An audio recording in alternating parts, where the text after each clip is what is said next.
In this podcast of the Colors of Humanity project, we will talk with two people, Idris and Anastasiia, about their own experiences they had with, in general, gender stereotypes, but also the issue of hate speech.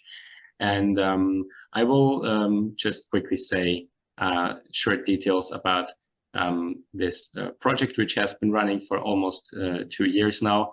And we are together with our partners from Albania, Kosovo, and Bulgaria, doing different activities to raise the awareness on this issue of gender stereotypes and hate speech, and try to break up those stereotypes and find new ways of dealing together with young people to combat these problems.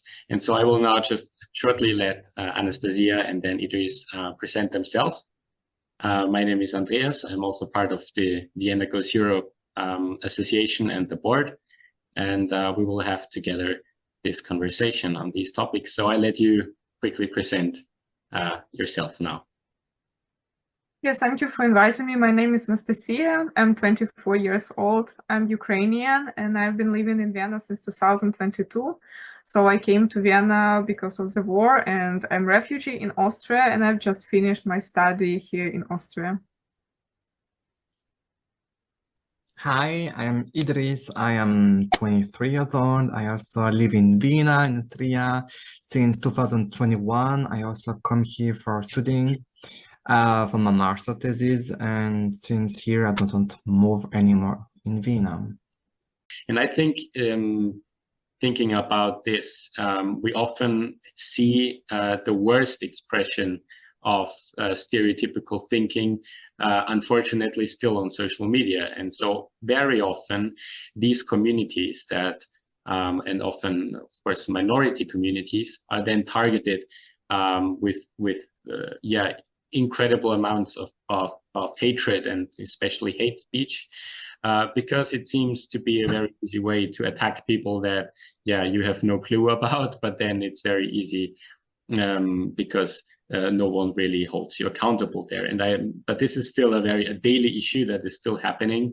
So knowing that this is very, very hard and challenging sometimes to talk about, we still have to think about how to deal with this. And maybe, also Anastasiia, you can maybe share, have you had anything, any experiences with that, especially in social media, in that regard, when it comes to hate speech, and also maybe, if you've encountered that. Yeah, I mean, if we move to hate speech, I had experience actually again in 2022. So I'm in general very grateful to Austria, like to have asylum and peaceful sky. And Austrians usually very supportive and friendly, but I had this experience from Austrian side. So in 2022, I had an interview for Die Presse, sharing my experience, how I left Ukraine, and that I'm studying now in university. So I received many comments like saying, of course, go home, you use Austrian money, you don't work, we don't need refugees. One person wrote me on Facebook, I don't remember, was it like my personal messages, or was it under some post that, again, I use Austrian money and I don't pay taxes. I answered that, look, I study in university, in American university. So it's not just about, I don't have help from Austrian government, I don't have any Austrian money, and I go to buy things in Austrian shops, so I'm already involved. He just deleted these messages, so I never had real conversation with this person. But still, and I also know that, Ukrainians, they receive such comments. I mean, also about, if I may mention, for instance, this talk in social media about all Ukrainians are rich. So what I can say, first of all, we didn't flee from poverty. And secondly, if you are rich, it doesn't matter that you cannot have war in your country and be refugee. And also what percentage of these people who came, of course, they are with rich cars or something, but still what percentage of such people. So I would say this is my experience. Yeah, in Idris, is it how is it for you? How do you perceive that? Do you mean maybe if you had personal experiences, you can also share that? But do you think it is still something that we might that you encounter yeah in all various surroundings, or is it specifically a problem also in social media, as we just heard? Directly social media, I didn't have any problem with social media or hate speech, but more like Anastasia, it was more racist. But in real life, because people are talking to you in order to go to your home, we are here in Austria, you should understand my language. If you don't understand my language, go home. Sorry, but I am here for studying, for life, so be tolerant. We are young people, and do you think you could be brave and do also like us to go in another country to speak a different language, which is not your mother tongue? So please be respectful and shut up. And in France, it was a little bit also with religion facts, because even if I was born in France, there are not really tolerant with me, was also racism. So in each place I would like to say there will be hate speech from different people who don't know you, who are not tolerant, and what we should do. We should do what we should do, because we can only fight and to explain politely our point of view, but I am not sure it's enough. Yeah, that is precisely the question. So how do we deal with this? Because it will continue to be a phenomenon. Also, as you said, it is something that when people may be confronted with something that they do not know or they don't know enough about, then often and sometimes, unfortunately, people react to it very strongly.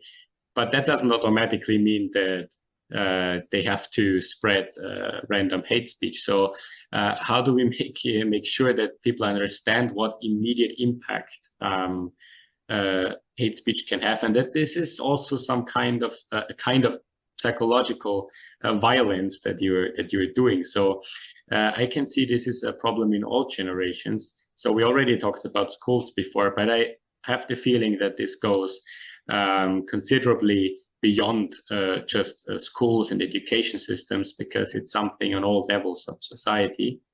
So where do you see some of the areas maybe or areas that you think in your own surrounding could be done, could be improvements to prevent hate speech or to actively fight against it? Is there something you can you know maybe from your own surroundings, or where you would see there's still space for improvement?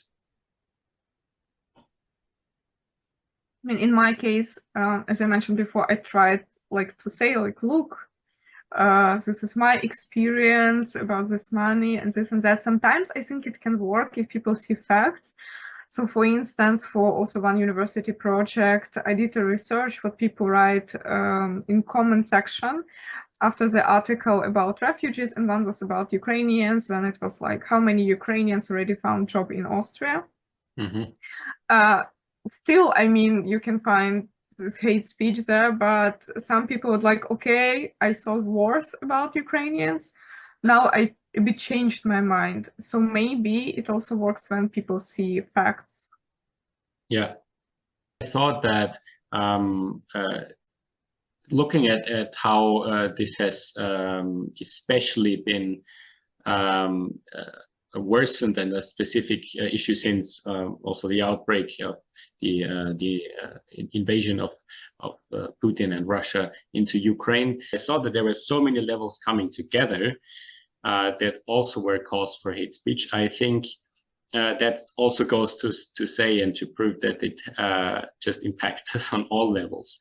So of course, this is also a topic that could be talked about very long and extension. I just wanted to say that how far this stretches out, and this, yeah, unfortunately, will keep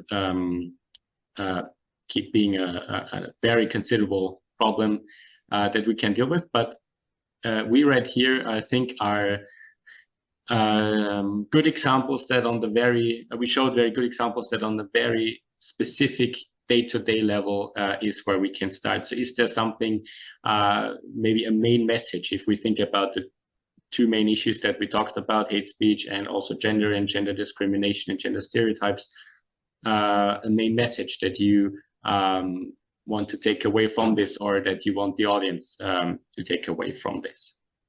Live your life, and it doesn't matter what the other people can think about you, because if you're happy with your choice, be simple happy and go for it. Yeah, I would just agree. Yeah, it's perfect. Thank you, Anastasiia. So we could finish on this very positive note. That's very good. I wish you all the best.